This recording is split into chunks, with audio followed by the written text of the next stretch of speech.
Welcome to the Social Bee podcast with your host, Louise Brogan. Every week, Louise will be bringing you a podcast all about women entrepreneurs, talking about their challenges, their goals, and inspiring you to either start your own business or grow the business you have. Visit www.socialbni.com to join our community and pick up some lovely freebies to start marketing your business online today. Hello and welcome to today's episode of the Social Bee podcast. Today I am really delighted to bring to you your sales maven, Nikki Rausch. Nikki is a sales expert who I am actually on Nikki's email list, and I have been receiving her emails and they're so full of value that it was natural for me to invite her onto the podcast. Nikki, can you introduce yourself to everybody and just tell us a little bit about your business and your products and services? Absolutely. Well, thank you, first of all, for having me on your podcast.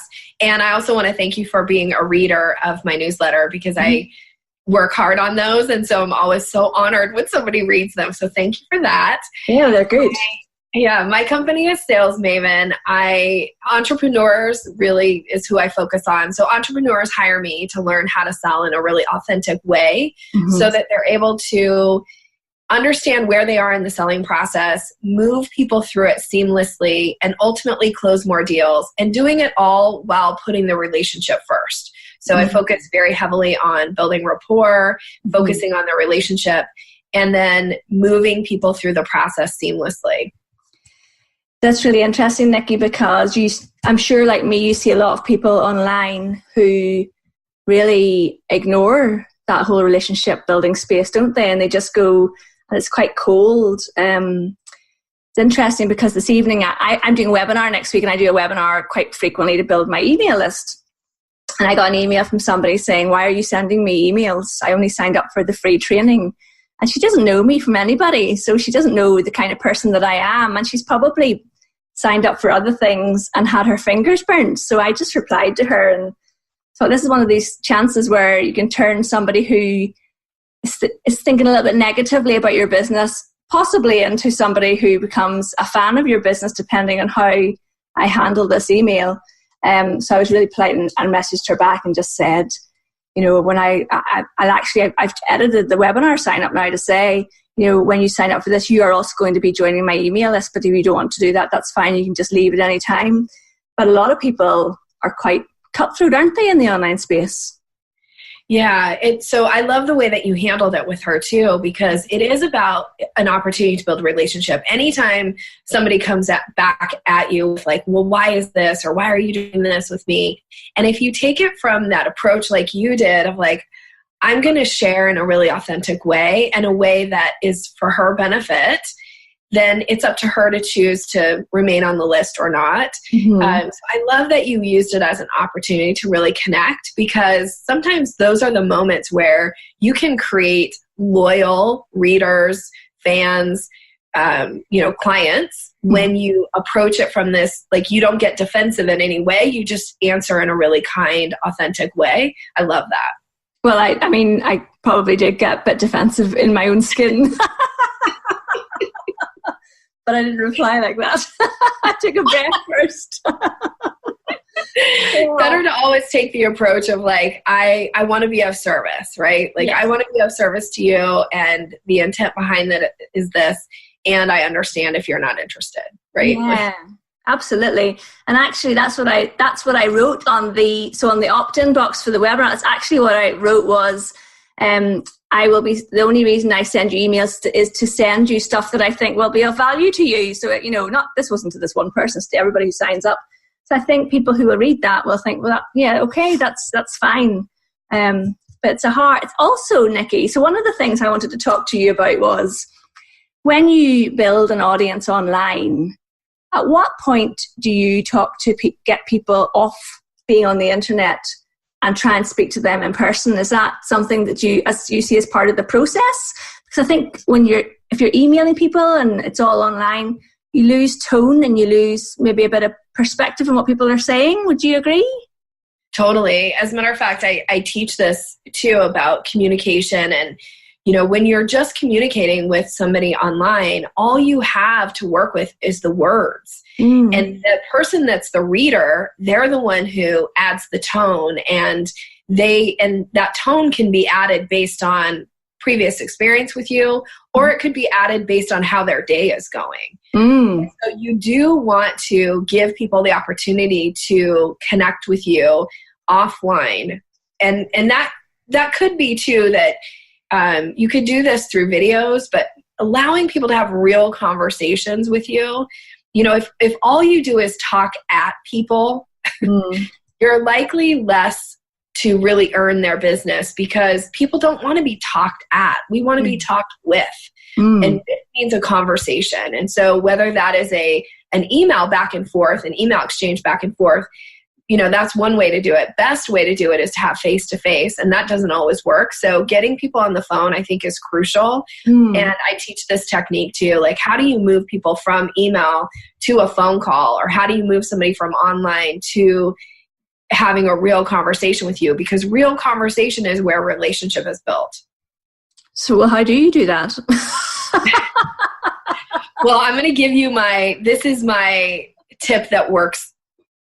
And I teach it all the time. It works for me. It's exactly what I do. And my clients who use it and do it the way I'm going to give you as far as a format goes, it works for them too. And so what you want to do is you want to invite people to have a conversation with you. And then you want to suggest 3 possible times to meet. Ooh. And they're windows of time. Okay. So what you would say is, it would be really great to learn more about you and have an opportunity to connect.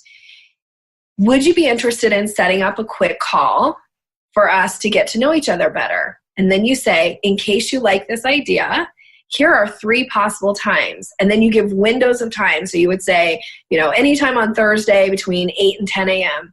And you do that 2 more times. And then you say, of course, if you prefer something else, please let me know what works best for you. Now, the language is really crucial here, because a lot of times people will come to me and they'll be like, I'm trying to use that 3 times and nobody's responding. And then I'll look at their message, and their message will say, here are 3 times I'm available. That's not at all what I just taught. It's not about when you're available. It's about making it really easy for somebody to look at their calendar and go, oh, this time doesn't work. This time doesn't work. This time works. So I'll say yes, versus saying to somebody, hey, let me know when you're available. Because honestly, none of us are ever available anymore. No. Our schedules are so full. So when you make it really easy for somebody to look at their calendar and go, oh, here's a window of time.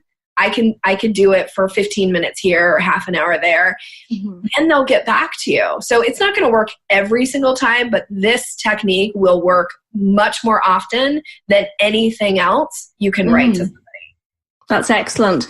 And so recently, actually, somebody had referred another lady to me, and we did book a 15-minute call, and she was really keen, and she followed up with the email and said she was really keen to book to work with me.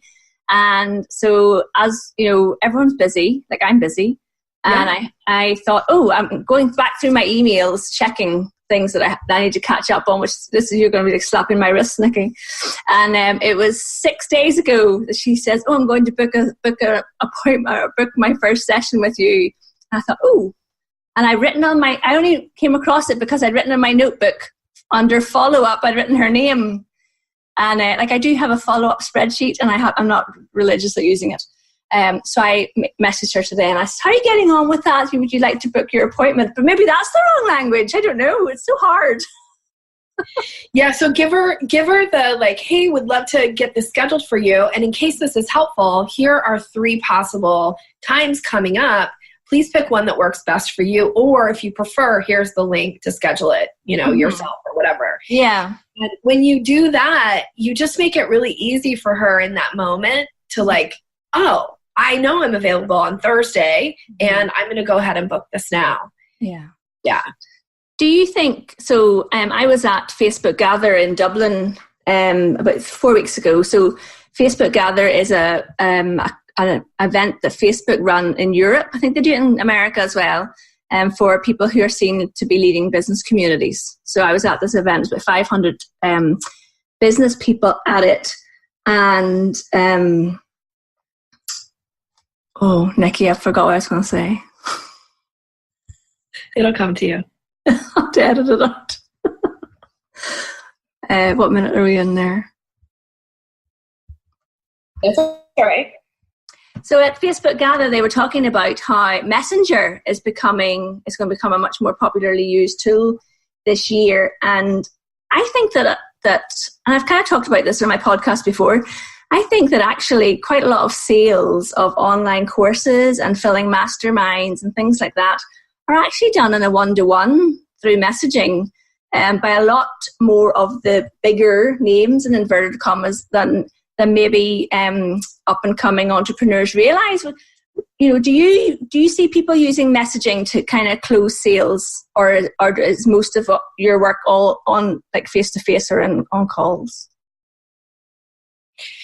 I do see Messenger and email closing sales. Mm-hmm. The point, though, that you made was even these people that have these big communities and want to fill these big groups are sending personalized messages to people. It isn't this, you know, I call it the shotgun approach to sales, where you send out these broadcast messages and then people just clamor to be on your list and give you money and sign up for your stuff. That's not how it works. No. It really is about relationship. And so it's not that you can't cut and paste a message, but the last thing you want to do on Messenger is send out like one of those broadcast messages where it goes to like 75 people. Yeah. Because even when you're asking somebody to take action, if you're sending it as a personalized email, they're much more likely to respond. I mean, when somebody sends me one of those, they include me on those like group messages, like I instantly remove myself. Because I don't feel like it's personal. It's not to me. I'm just one of their shotgun approach, and I'm not interested in that. So don't do that. Like send personalized messages to people and invite them. I always say in the sales process, people like to be invited. So invite them to take part in whatever it is that you're selling. And it really is about issuing an invitation, because you're not going to convince anybody to spend money with you if they don't have a need. So invite them. And if they have a need, they'll say yes. And then you move to the next step, right? Then they get to be a paying client, which is great. Yeah, so funny story. I did actually send one of those many chats subscriber things out about my podcast, and it was really funny because about 15 women came back and said, "Why are you sending me this message, Louise?" I thought, well, that didn't really work very well, so I think I'll leave that to other people. I'm not doing that again. Yeah, you're much better off sending an individual. I mean, it takes more time. I get it. It's not as fast. But really, relationship selling isn't fast. It doesn't you don't get to just meet somebody. It's like, I don't know if you have this, but if you're walking into the grocery store, like you're going with the intent to get groceries, and there's people standing out in front and they want you to sign something or they want you to buy something. You don't know those people. You didn't go there to see them. And when they accost you and they're like, buy from me, like buy from me right now, it's so off-putting and you just want to get to the store. Well, when you're sending people messages, they're busy. They're doing other things. And so you are interrupting their day a little bit. And it needs to be about the relationship versus like, buy from me. Because all of us are turned off by that. I know, actually, even if their product was what I was looking for, I would walk past them. Yeah. That's really funny. So, engage with people, ask people questions, build relationship, make it personal, build rapport first. I would say when you build relationships, the sales come, and it's much easier to invite somebody that you have a relationship with to do business with you, because they already know you. They probably like you. They're building trust with you. Now it becomes an easier yes in the selling process.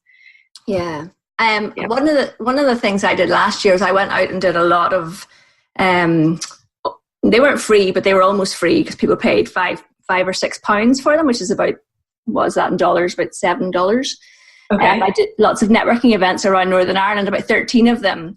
And I knew at the time, my husband's like, why are you doing all of these trips? You're not making any money out of it. You're barely covering your petrol. And I thought, but I'm laying down these connections and relationships with people. And so I knew that I wanted to start doing more local workshops in Northern Ireland, where I live, this year. And actually, the people who are signing up for those are the people that